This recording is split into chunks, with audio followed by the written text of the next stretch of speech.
Le personnel est courageux, il est motivé, il est investi dans sa tâche, mais c'est vrai que la situation estivale est compliquée avec des patients qui dorment aux urgences par faute de lit d'aval.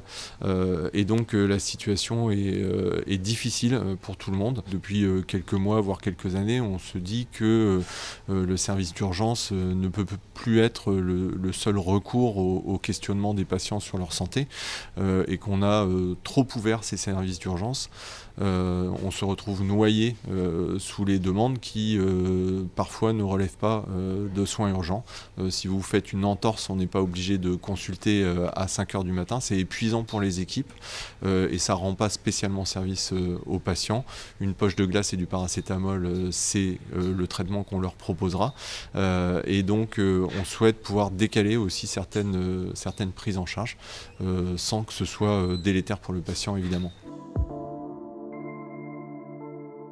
On profite de cette crise pour mettre en place une organisation qui nous semble saine, à savoir que les présentations en nuit profonde, 23h à 8h du matin, doivent être soumises à un avis d'un médecin. Aucun service d'urgence n'est fermé.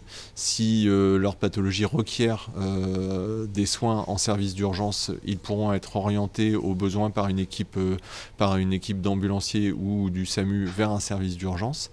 Mais nous souhaitons aussi pouvoir leur proposer un conseil médical, une consultation par un médecin généraliste. Donc on souhaite vraiment que le patient appelle pour pouvoir l'aider et pour pouvoir raccourcir les délais de prise en charge.